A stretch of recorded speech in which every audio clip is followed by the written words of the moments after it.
Il y a plein de choses qui me plaisent. Le résultat est positif. On a rassuré les anxieux. J'avais trop peur qu'un certain nombre de commentateurs désespérés après le match de ce soir n'osent plus intervenir sur les antennes après tout ce qui avait été dit. Et donc voilà, le résultat, le talent. Et puis déjà, évidemment, un collectif, malgré le fait que nous ayons beaucoup changé l'équipe. Mais on avait des convictions. Bravo à Florian, à Bruno, à Gérard qui nous ont aidés à véritablement aller de l'avant, à prendre des risques. Investir 50 millions, c'est pas rien, même quand on a vendu pour 100, ça veut dire qu'à un moment donné, on prend des risques qui sont importants, mais qui sont des risques calculés. Et c'est vrai qu'on a vu beaucoup de talent sur la ligne d'attaque, on a vu une grosse solidité défensive qu'on n'avait pas les dernières.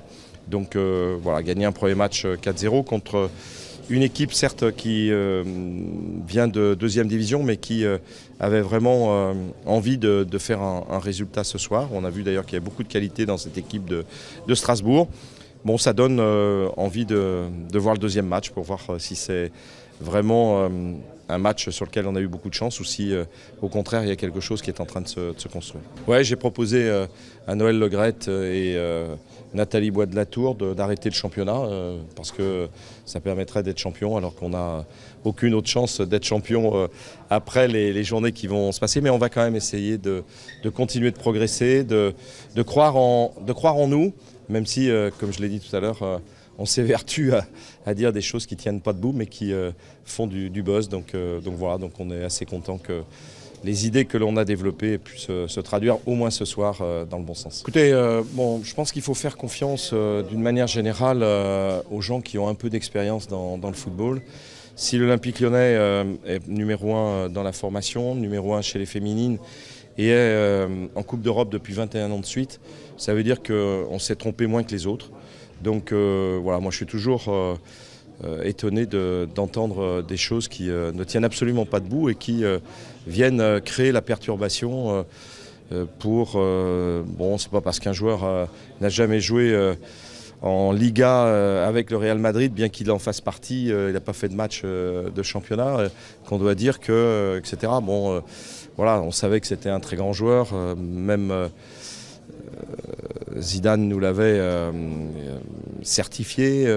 Bon, Traoré était demandé par tous les grands clubs d'Europe. On s'est battu avec nos moyens, mais on a réussi. Bon, et puis pour tous les autres, c'est pareil. Je pense que tous les postes qui ont été remplacés sont des postes importants et on ne vit pas avec le passé. C'est pas parce que les joueurs qui ont marqué le plus de buts chez nous vont réussir là où ils sont demain.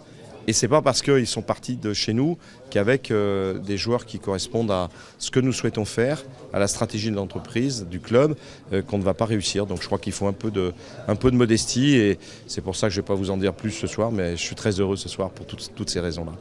Relisez la conférence de presse que nous avons tenue ici au Groupama Stadium et je crois que les qualités que nous avions mises en avant sont celles qu'il a démontrées et il y en a encore bien d'autres que l'on n'a pas vu encore jusqu'à maintenant et qui vont exploser, j'en suis certain, dans le championnat, dans la Ligue 1 avec l'Olympique Lyonnais.